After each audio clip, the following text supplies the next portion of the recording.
నమస్కారం అండి. నా పేరు కరణం వరలక్ష్మి. మాది మాటూరు గ్రామము, అనకాపల్లి మండలము, అనకాపల్లి జిల్లా. సాయిరా మెసేజ్లో సభ్యురాలి. నేను నా జీవనోపాధి కోసం దూది స్టిక్లు తయారు చేయడం జరుగుతుంది. దానికి కావాల్సిన మెటీరియల్ ఇవి బంతి పువ్వుల రెక్కలండి, ఇవి గులాబీలు చామంతి రెక్కలండి. ఎండబెడతాము ఎండలోని. తర్వాత యాపాకులు ఎండబెట్టి ఇవన్నీ మిక్స్ కొడతామండి. మిక్స్ కొట్టుగా వచ్చిన పౌడర్ ఇదండి.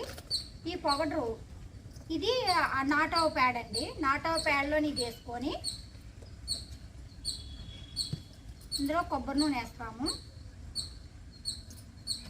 కొంచెం గంధం పౌడర్ వేసుకుంటాము, ఇందులో అరతకర్పూరం బిళ్ళలు వేస్తామండి, ఆవు నెయ్యి అండి. తర్వాత ఇది సాంబ్రాణి పౌడర్ అండి, ఇది గుగ్గులం పౌడర్ అండి. ఇవన్నీ స్మెల్ రావడం గురించి చేస్తామండి. తర్వాత ఇది జామద్రం పౌడర్ అని షాప్లో అమ్ముతారండి. పౌడర్ కొని తెచ్చుకొని వేసుకోవాలా, స్మెల్ బాగా వస్తుంది.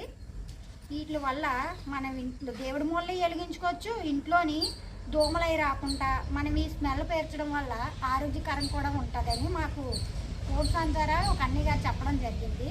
వాళ్ళు చెప్పిన విధానంగా నేను తయారు చేస్తున్నానండి. తయారు చేసే విధానం ఇదేనండి.